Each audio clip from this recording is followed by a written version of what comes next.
I'm Leslie Acoca, and I am the founder and president of the National Girls Health and Justice Institute, based right here in Los Angeles, California.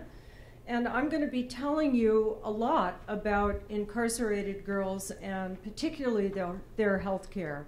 But I thought I'd start with a couple of clips of girls themselves speaking on a recent National Public Radio show done by reporter Jenny Gold.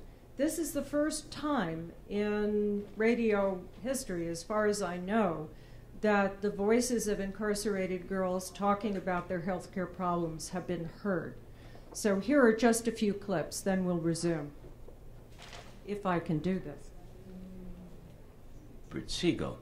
America's juvenile justice system was designed for boys, and that can make life difficult for girls when they're locked up. For one, their health needs, especially after sexual, physical, or emotional abuse, are often overlooked. We have a story now about one woman's efforts to change the system and make it more sensitive to those needs. She takes a girl's vital signs, asks her about birth control, and gives her a pregnancy test. It takes about 15 minutes. There's no physical exam. The door to the room remains open. A girl is often asked sensitive questions in front of male staff members or boys waiting to be screened. So is it any wonder that they often lie about their health?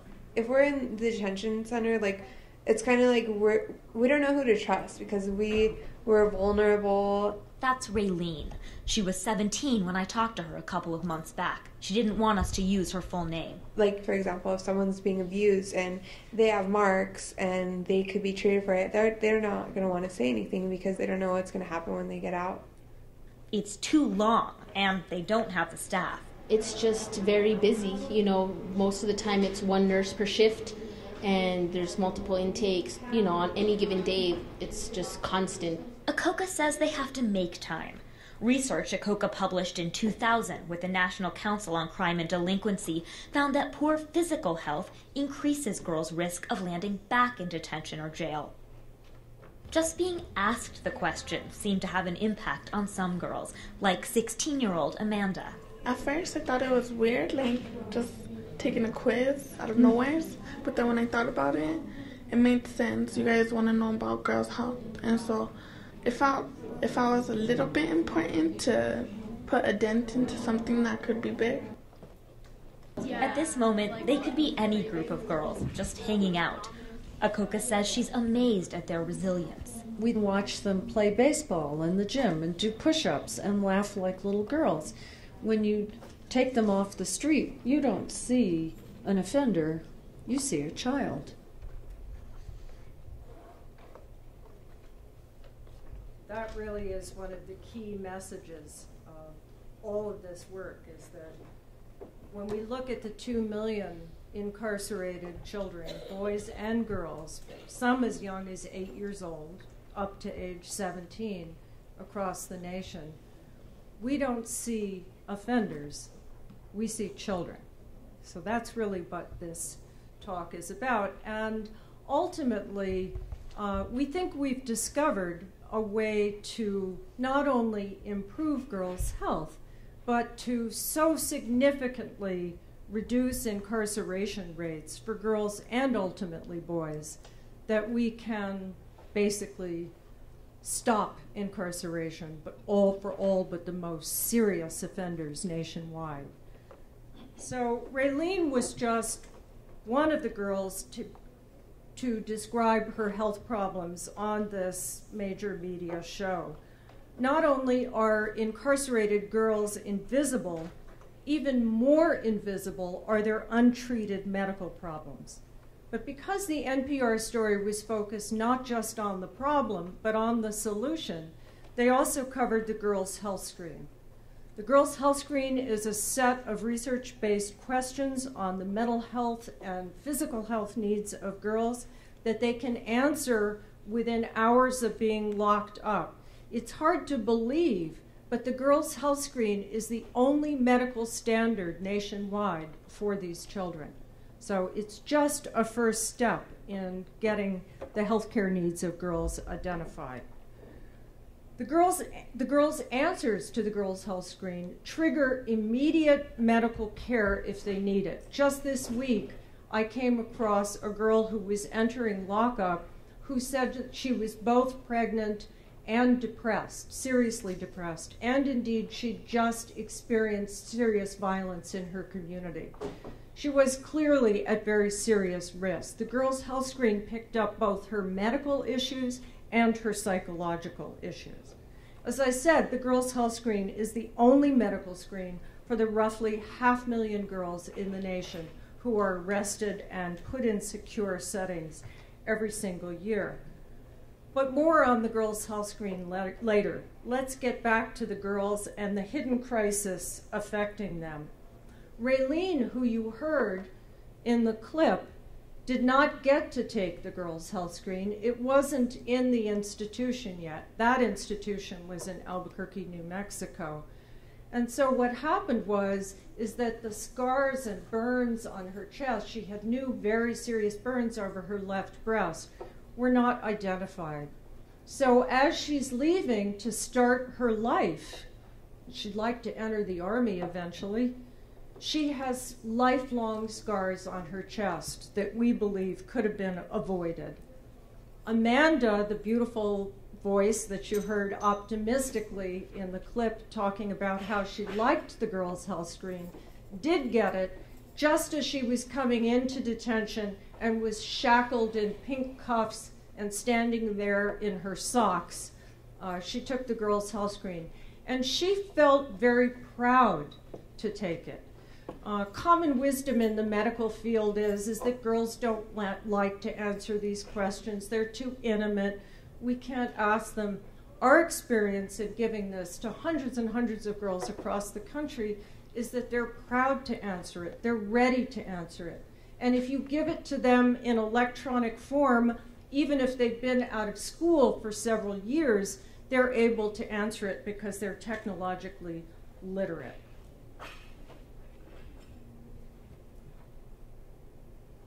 I'm sorry I'm reading because I'm so determined to get everything in.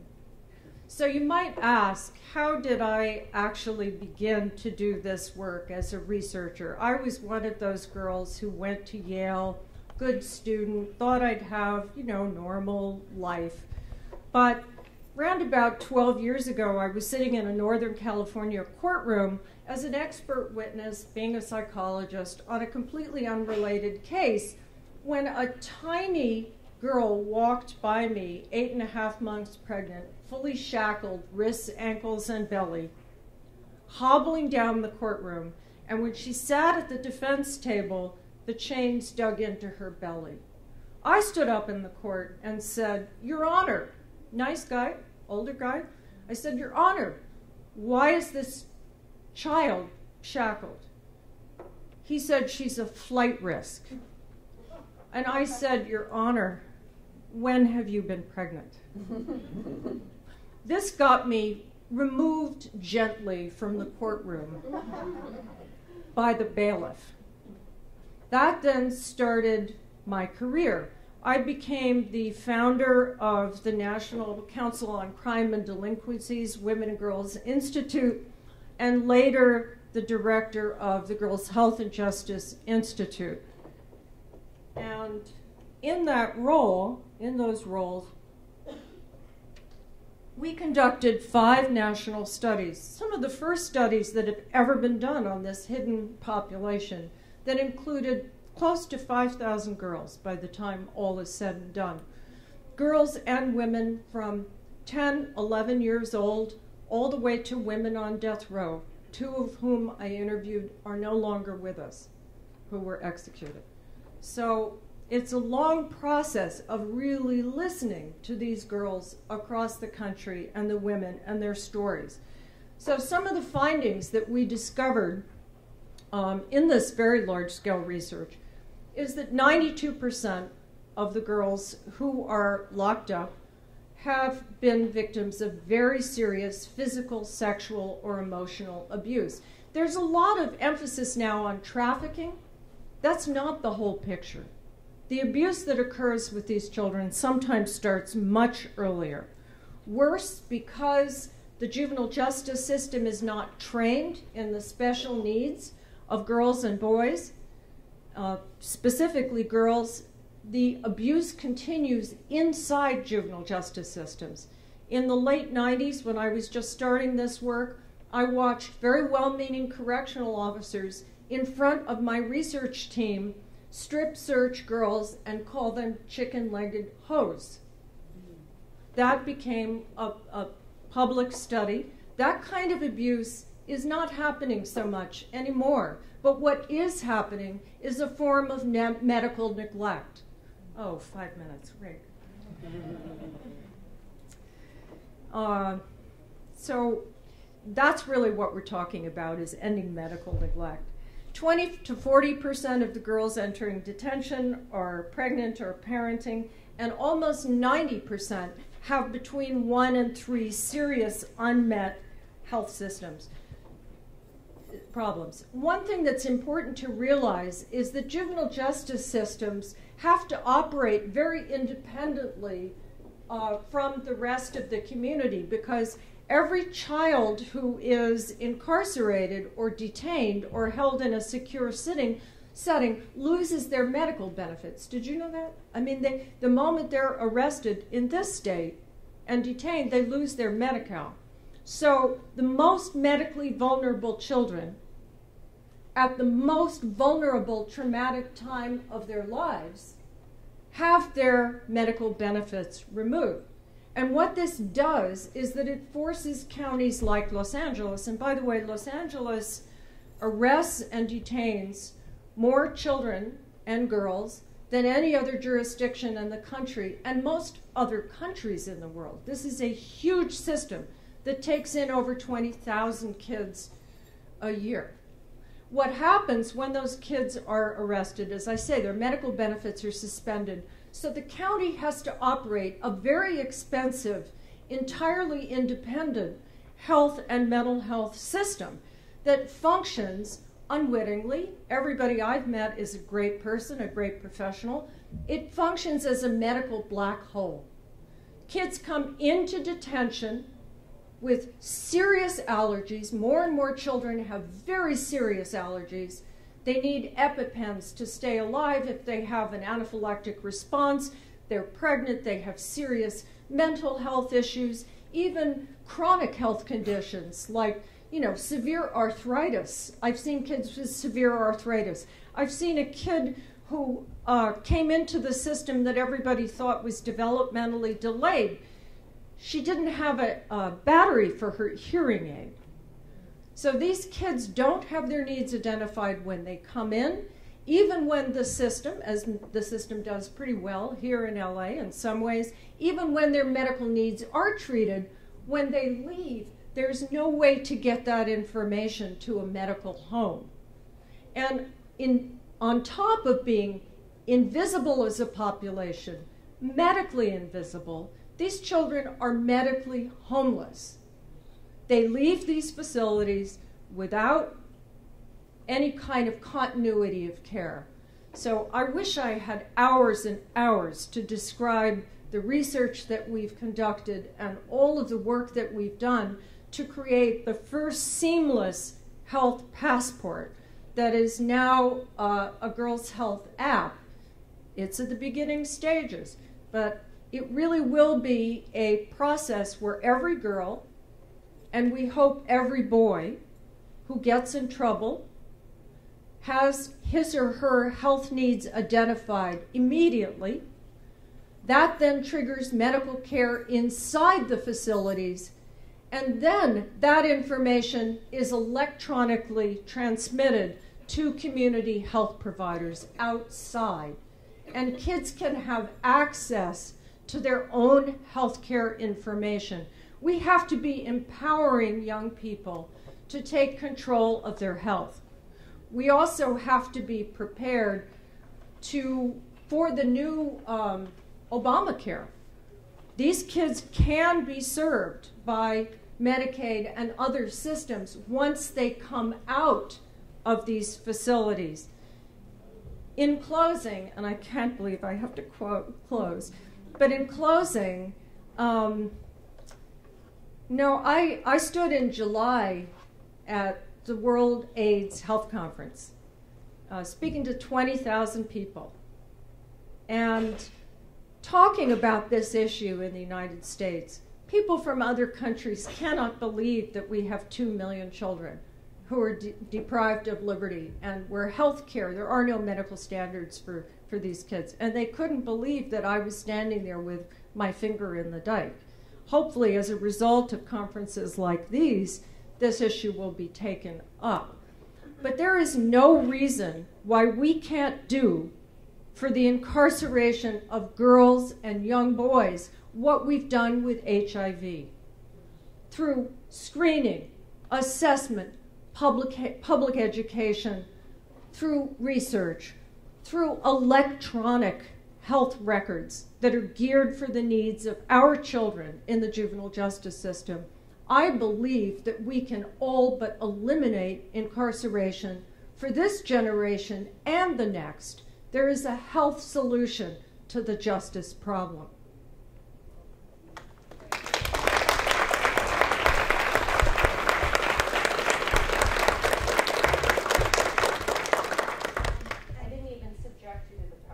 So Leslie, you have 10 minutes for question and answer, and if people have questions, please do share them. But if you would repeat them into the mic so we can get the question on the tape too, that would be fantastic. I really, what I'm really hoping is that it's been a long time that this issue has been current in the United States. Girls have been the fastest growing segment of the juvenile justice system for about 15 years. So why? I'm asking you, why hasn't it come to the public eye? Why did I sit in presentations here and hear the needs of men and boys addressed, and the girls are still an afterthought? How do we address that? Help!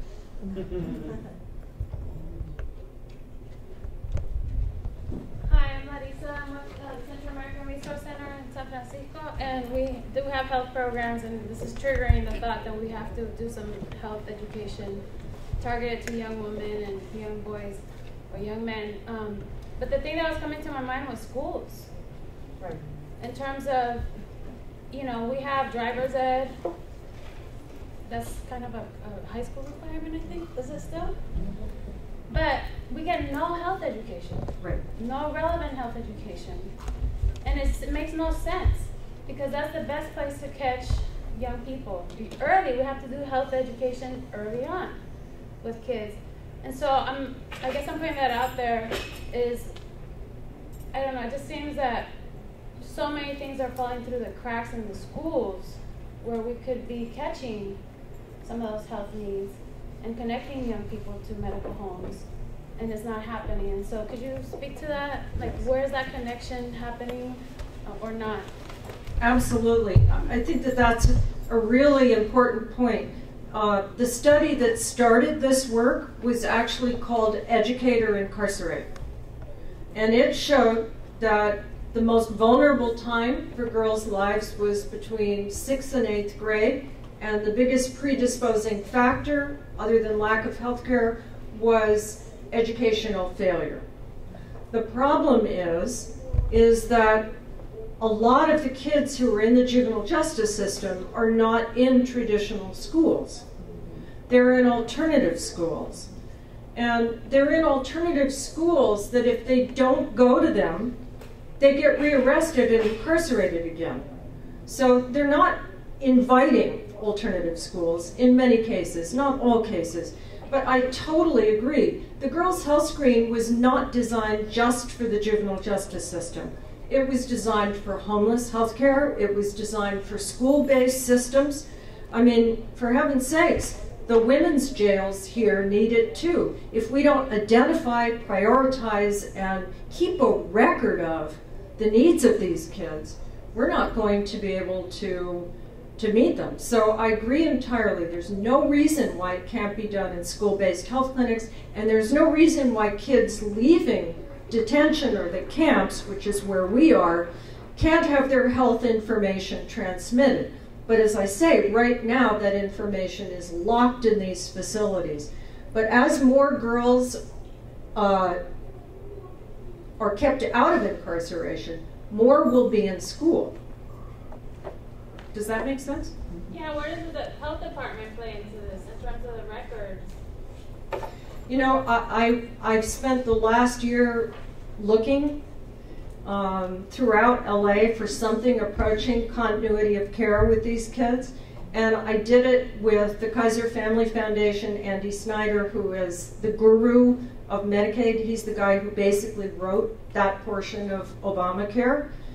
And there are no medical records that are continuous for kids who get arrested. In other words, if they're part of Medi-Cal and they enter LA Care with their families, which is the huge public health provider broker here in the county, there's no record of where they go when they get arrested and detained. And there's no way of linking their health care before they're arrested and detained from health care once they get out. So that's a very serious problem with regard to the health department. The health department has a separate system for juvenile court. So it's a locked system, and we have to change that. And for anybody who's interested, I'm gonna pass around the Girls Health Screen app, and you can see how we can do it. We can enter this information on iPads, where kids can hear it as well as see it. That information can be electronically transmitted to any healthcare provider. The health department isn't going to do it. We have to do it. And we've got to lift the Medicaid exception. I think in response to your question, I think a lot of there is a lack of motivation. I guess I'm not going to say there's a lack of motivation on the part of CDOs or agencies, direct service agencies. I think that a lot of times we get caught in the crossfire of letting the funders dictate what kind of programs we offer to clients, because if the funder doesn't want to allocate funds for girls services, I'm in San Francisco, it took a long time for the city of San Francisco to allocate money for gender specific services. And so it's like you got to kind of catch up. And I think the hard part is even for populations like transitional age youth, if the funder doesn't understand the population, if they don't know how to deal with the population, they dismiss it. And so I think what's happening in California in the last 15 years is people are recognizing that girls can be just as violent as young men. And if we don't address it, it's just going to spiral. So I think part of it is like funders, we have to figure out as grassroots agencies or CBOs, how do we convince funders that this is something worth funding? What we do, my strategy is, we don't take no for an answer. And what I did with the guy who wrote the Medicaid portion of Obamacare, who came out here to LA in winter thinking he was going to have a nice time walking around the city in the sunlight, is I took him in his suit to Barry J. Neidorff and put him through the entry process where they searched him entirely. And then he and I sat there and watched 3 young girls, 14 to 16 years old, fully shackled in orange suits, having their Medi-Cal removed. We can't take no for an answer. Girls and women are not an afterthought. And we are the most accessible and amenable to change population. So the California Endowment has supported this. We're the only grantee of the Kaiser Family Foundation. No one believed we could do this. No one. No one believed that girls were important. You know it. So we need to work together so that funders aren't allowed to ignore us. Hi, Leslie. What, if any, parental engagement strategy do you have for this work? Every single place where the Girls Health Screen is embedded is done with the full cooperation of the Health Services Department, the Mental Health Services Department, and probation. And you need everybody from the leaders to line staff. So it really is building a health and justice coalition. We also need top researchers. The reason why we've been able to do this is there's very little research on the health of high-risk women. So we really did make that a priority. Additionally, at every one of those meetings, foundational meetings, we need to involve funders. You know, I fought for 1.5 years for a cubicle at the California Endowment. It matters. We're downtown, we're in their midst, and so when the chiefs of probation and healthcare come in, they coalesce around funding, research, health, and justice. So that's the strategy. Does that make sense? Well, my question was about parental. Oh, I'm sorry. It's okay. So, you know, what, if any, strategy do you have to engage parents and community? I think that the pre-release planning session, I've been very impressed with what's happening in Los Angeles there. Pre-release planning is now court-ordered. Judge Michael Nash, very influential judge here, has court-ordered this pre-release planning.